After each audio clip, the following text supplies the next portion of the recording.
Bom, a gente falou muito aqui na abertura do programa que íamos trazer o Nassif para a gente falar sobre essa questão da Petrobras. Nassif já está conosco, então. Bom dia, Nassif. Ajuda a gente aqui, tá? Vamos lá. O lucro líquido da Petrobras em 2023 foi de 124,6 bilhões de reais, o segundo mais alto da história. Ainda assim, as manchetes na grande mídia não tiram a palavra, abre aspas e fecha aspas, crise dos destaques e criticam a queda na distribuição de dividendos da companhia, ou seja, os investidores receberam uma fatia menor do lucro da empresa. Até a demissão do presidente da companhia, o Jean Paul Prats, chegou a ser especulada. Vamos ouvir o Nassif, primeiro de tudo, para a gente entender exatamente o que acontece com a Petrobras nesse cenário. Bom dia, Nassif. Bom dia, pessoal. A imprensa é demais, né? A imprensa é demais. Uma empresa, a lógica de uma empresa, o que é? Ela ter lucro, parte do lucro vai para os acionistas, mas uma parte vai para investimentos para garantir a perpetuidade da empresa. Nós tivemos aí no período Paulo Guedes a distribuição de todo o lucro da Petrobras. Mas não só o lucro real, a expectativa de lucro futuro. Ou seja, esvaziaram a Petrobras. Venderam refinarias aí por metade do preço para entregar para os acionistas. No momento em que a Petrobras precisa urgentemente de grandes investimentos, porque tem uma transição energética. A Petrobras tem uma transição, ela vai deixar de ser uma empresa estritamente petrolífera para ser uma empresa de energia. Isso aí exige resultados, exige investimento. Daí ela tem, o ano passado, sem venda de estatais, de subsidiárias, sem nada, ela tem um baita lucro. Os acionistas recebem os lucros que são obrigatórios aí pela lei das sociedades anônimas. E tem um excedente do lucro. Daí enfiaram na cabeça, não sei de quem, que o excedente tem que ir para o acionista. A briga foi essa. E o Lula falou, não, o Lula ou alguém, não, vamos... A Petrobras tem que reter esses lucros excedentes para investimento. Para investimento. Foi essa a discussão. O que o mercado faz? Não, tirou o dinheiro dos acionistas, interferência do governo. É uma empresa pública que o governo é o acionista majoritário. E é uma empresa que exige investimento. Daí fizeram todo esse carnaval, como se a Petrobras tivesse sido um fracasso, porque só conta aquilo que vai para o investidor, e a maioria é investidor estrangeiro. E é investidor estrangeiro. Agora, Nassif, eu vi até você escrevendo nas redes que precisaria se investigar um pouco melhor os interesses até privados de alguns donos de jornal, de meios de comunicação, porque assim é demais, né? Inclusive jogaram, com essa campanha que fizeram, apesar do resultado positivo operacional da empresa, as ações chegaram a cair na Bolsa de Valores por causa do noticiário que se voltou contra a empresa, já que ela não quis distribuir todos os dividendos, como vinha fazendo na época do Paulo Guedes. É como se fosse uma espécie de sequestro, né? Ou você distribui os dividendos, ou a gente vai detonar a empresa, vai cair na Bolsa, e aí nós vamos ferrar com a empresa. É uma espécie de sequestro. Como é que é isso? É chantagem, é chantagem. A Petrobras caiu o valor de bolsa, 50 bilhões. Agora é valor de mercado, como se diz. Agora é interessante que valor de mercado não significa nada. Valor de mercado significa o jogo especulativo em torno de uma empresa. O valor intrínseco de uma empresa, aquele valor que conta, é o que a empresa pode produzir de lucro ao longo de um determinado período que você traz a valor presente. Agora, você criou aqui mundialmente, a partir dos anos 90, você criou um padrão de gestão de empresa que vem com o Jack Welch. O Jack Welch era o presidente da General Electric, que era uma das empresas símbolo dos Estados Unidos. E o que ele passa a fazer? Ele passa a pegar valor de mercado. O que interessa é valor de mercado. Então, para ter valor de mercado, o que nós fazemos? Vamos cortar custo. Então, corta aí custos aí de segurança. Está gastando muito em segurança. Corta custos de investimento no futuro. Não queremos investimento no futuro, queremos dividendo agora. Que o grande representante no Brasil é Jorge Paulo Lemann, que comanda agora a Eletrobras. Então, o que aconteceu com as duas principais empresas americanas, gente? Aquelas empresas que são símbolo dos Estados Unidos, General Electric e Boeing, estão indo para o vinagre. A General Electric, para ter uma ideia, nos primeiros anos, o valor dela de mercado quintuplicou. Porque o que o mercado faz? O mercado faz quanto que distribui de dividendo? Distribui 10. Então eu multiplico, portanto, me dá o valor de mercado da empresa. Só que para ter esses 10, eu não invisto em inovação, não invisto em tecnologia, não invisto em preservação. Daqui a 10 anos, essa empresa não está valendo nada, daí eu mando para frente. É o que estão fazendo, vamos fazer com a Eletrobras aqui, seguramente. Bom, Americanas você tinha fraude também. Então é esse padrão que eles querem para uma empresa, que é uma empresa estratégica para o desenvolvimento do Brasil. É inacreditável, velho. Agora, é inacreditável, Carnaval. Ô, Nassif, nesse jogo, né, tem o presidente da Petrobras, tem o Lula, tem o Haddad. Explica pra gente, assim, esses personagens. O Haddad foi visto por uma parte do mercado como aquele que poderia mediar uma solução obviamente, mediar uma solução intermediária, mas uma solução que agradasse um pouco também a turma dos dividendos, mas não deixasse de atender a empresa. Como é que você está vendo essa disputa dentro do governo? O Prates virou um alvo e a posição do próprio Lula. O Lula ontem, na entrevista para o SBT, foi nessa linha de que a empresa não pode ser vista só para atender os donos das ações. Tem que olhar para o futuro e para os brasileiros, que são os donos primeiros da Petrobras. Mas tem uma disputa interna. E esses personagens dentro do governo, que papel cada um joga? Olha, o Prates ali é um cara que quer fazer... Ele quer fazer o jogo de mercado sem a irresponsabilidade do Paulo Guedes. Então ele tá fazendo uma gestão responsável tudo, mas na hora da distribuição de dividendos, ele tirou o corpo lá, mas ele estava a favor de distribuir os lucros extras aí. Os lucros extras. Então veio do Palácio, provavelmente do Rui Costa e do Jacques Wagner, essa pressão para que não fosse distribuído todo o lucro da Petrobras, né? Da Petrobras. Agora, a maneira de anunciar, que você tem que ter cuidado. Porque o mercado, a facilidade que tem para você criar rumor em mercado e derrubar valor de ação, que é o que foi feito. Aliás, se você pega a Lava Jato, a grande jogada da Lava Jato foi jogar a imagem da Petrobras lá embaixo. Você tinha grandes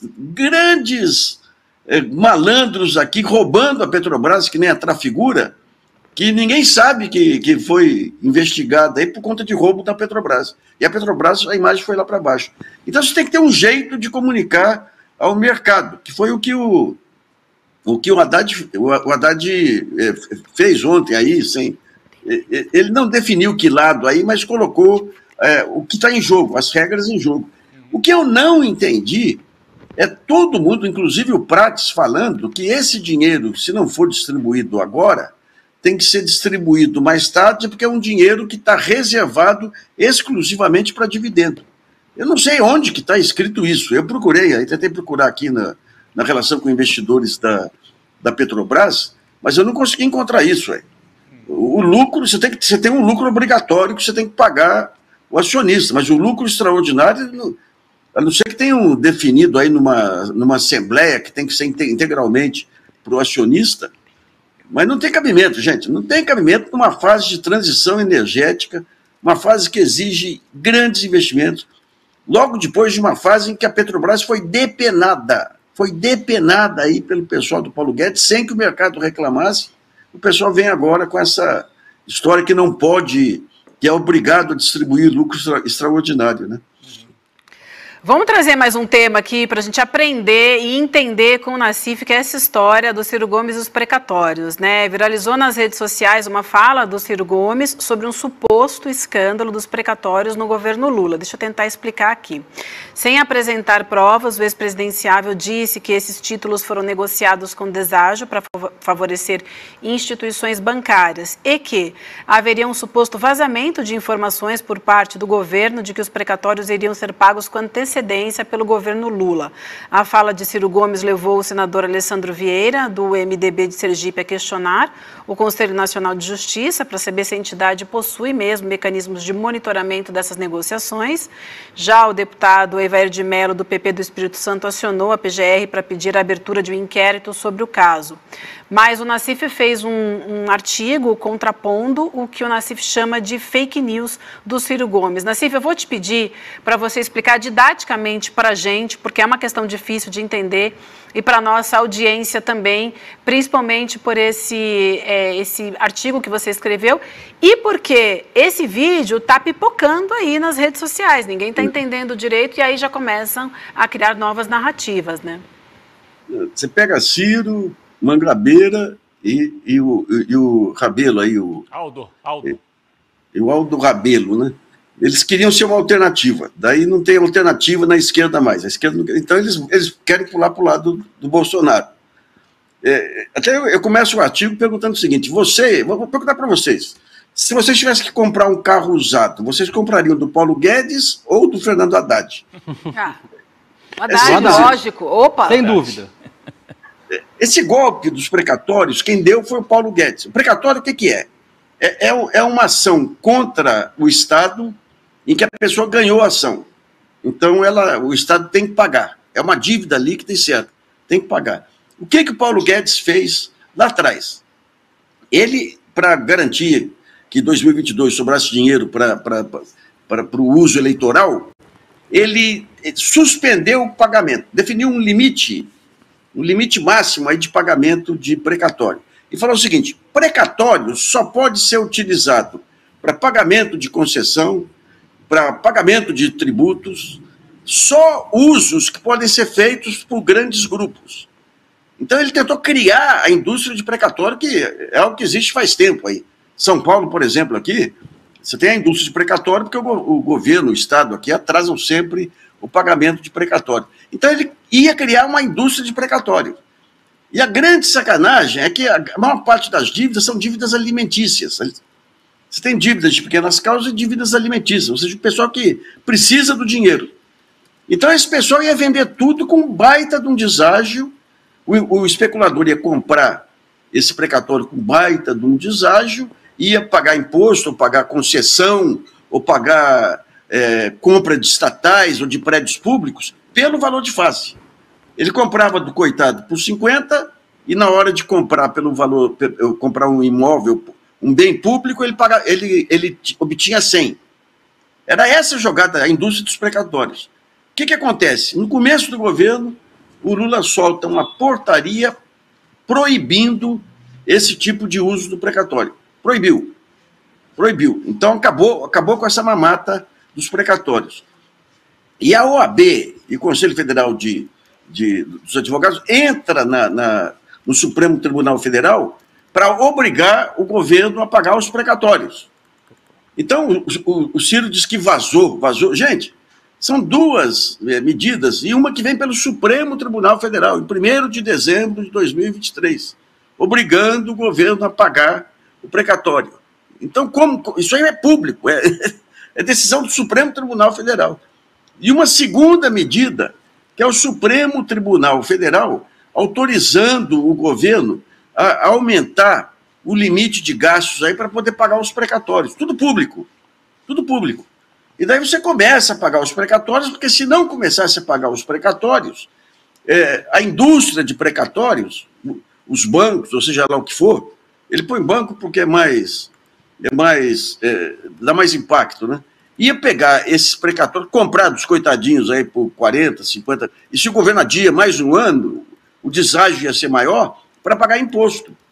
Então toda essa jogada foi feita pelo Paulo Guedes e desmanchada pelo governo Haddad agora, pelo Lula e pelo governo Haddad.